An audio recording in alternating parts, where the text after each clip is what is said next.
Nordic.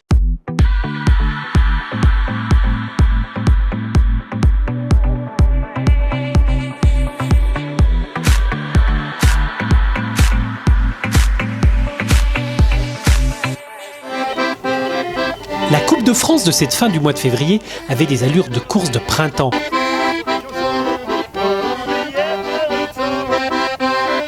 C'est qu'il faisait chaud sur le stade des Tuffes de Prémanon pour la 5e étape du Samsey National Tour. Un air d'accordéon avec les teams de supporters de la Clusa et le bal du 14 juillet pouvait débuter.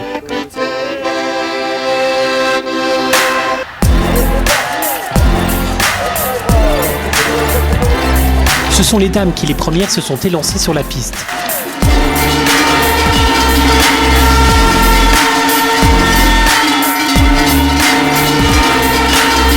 Dès le premier tour, la fondeuse de l'AS Edelweiss, Flora Dolci, prenait les commandes de la Mastart Skate. Je pense que je suis partie un petit peu vite, dans l'excitation un petit peu. Mais au final, je pense que mon allure diminue un peu au fur et à mesure des tours. Donc à voir pour gérer mieux le départ la prochaine fois. Mais sinon, c'était une jolie course. Neige lente, donc effort difficile. Mais c'était une chouette course. Derrière elle, la dauphinoise Lou Reynaud partait à sa poursuite, à quelques mètres des autres concurrentes. Juliette Ducordeau, Amélie Suiffet ou encore la méaudresse Maya Even. Au tour suivant, dans une compétition à laquelle s'étaient invités des biathlètes, Jeanne Richard prenait les commandes du groupe de poursuivants.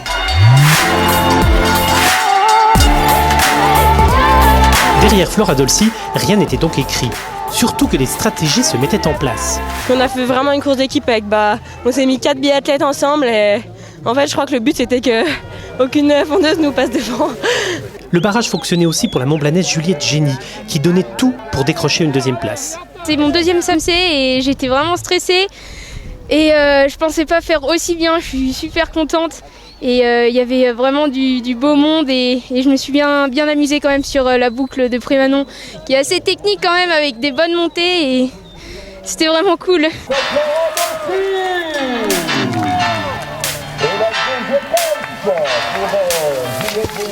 Océane Michelon était là aussi. Si elle chutait dans la dernière descente, elle préservait tout de même une 3e position. On a eu de la chance parce qu'on est tombé dans la dernière descente avec Camille. Et ça a suffi pour pas se faire doubler, donc on a vraiment eu de la chance là-dessus et on fait 2 et 3 au scratch. Et du coup, très bien passé.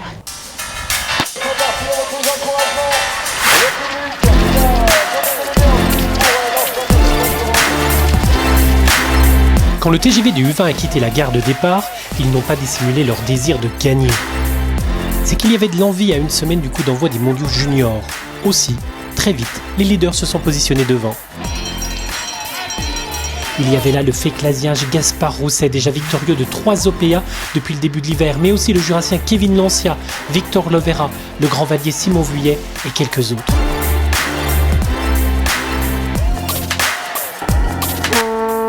Au retour dans le stade, le bornandais Paul Fontaines qui est devant un groupe d'une 15aine de fondeurs.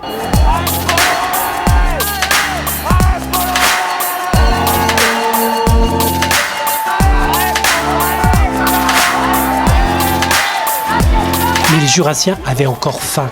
Au moment de gravir une nouvelle fois la terrible côte OPA, 2 d'entre eux, Kevin Lancia et Simon Vuillet, tentaient de se débarrasser de Rousset. Ouais, ça a été groupé les 3 premiers tours. Après, j'ai décidé de dynamiter un peu la course. On est parti à 4 pour les 2 derniers tours et chacun mettait un peu du sien et ça nous a permis que personne rentre.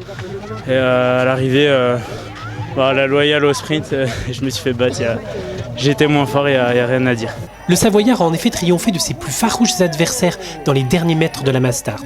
Aujourd'hui, j'avais à cœur de réussir parce que hier, je suis resté un peu sur ma faim et puis ça s'est bien passé, on a fait une belle course. Ouais, là, ça n'a pas gelé cette nuit, du coup, la neige est vachement molle et tout ça. Du coup, le moindre pas un peu trop puissant, on passe 6 pieds sous terre et faut être assez fin. En Mastart, il fallait bien se regarder, tout ça, c'était une belle course avec Kevin Lancia et Sabin Coupa, on s'est bien marré. Merci. Sabin Coupa, qui regarde désormais vers Oberwiesenthal et les championnats du monde. On a fait quand même un bon stage de préparation il y a une semaine. Et bon là, ça montre aussi qu'on a bien digéré l'effort. Et du coup, ouais, voilà, c'est tout bénef, on va dire, pour la suite. Le Mont Blanc et le club des sports de la Clusa, Hugo Lapalus vainqueur. Hugo Palu aussi a aimé gagner avant cette échéance allemande qui approche à grands pas et qui constitue l'objectif de la saison pour la troupe des sélectionnés. Bien content parce qu'on a les mondiaux dans une semaine. On sort d'un stage, on ne savait pas trop comment les sensations elles allaient être. Donc là je suis assez content de ce que j'ai fait. Donc les sensations ne sont pas encore à 100% mais je sens que ça revient donc c'est cool. Et les conditions étaient dures? Ouais, j'ai l'impression qu'on est déjà au final là. Neige de printemps, c'est trempé, on court en t-shirt. Mais j'aime bien quand c'est comme ça, alors ça me fait plaisir.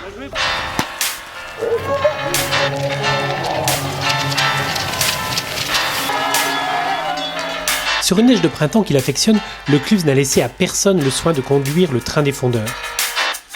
Tout juste a-t-il permis, dans les premiers tours, qu'on prenne le relais, à l'exemple du Féglasien Arnaud Chotan.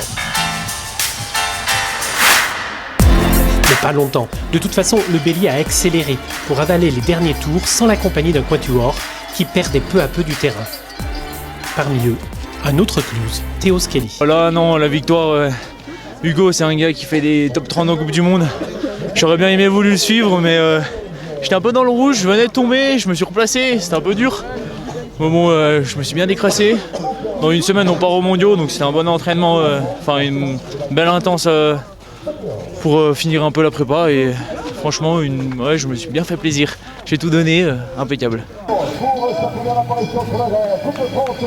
La Palu l'emportait donc avec 47 secondes d'avance, bien au chaud dans sa corne d'abondance. Derrière les deux Montblanais, Arnaud Chotan parvenait à se faire une place sur le podium au détriment de Jérémy Royer. Bravo à eux, Théo est parti aussi au train. Nous derrière on s'est relevé un peu et puis on s'est expliqué sur la fin. C'était dernière répétition avant l'objectif de la saison, donc voilà, ça faisait du bien de se faire un peu mal avant l'échéance.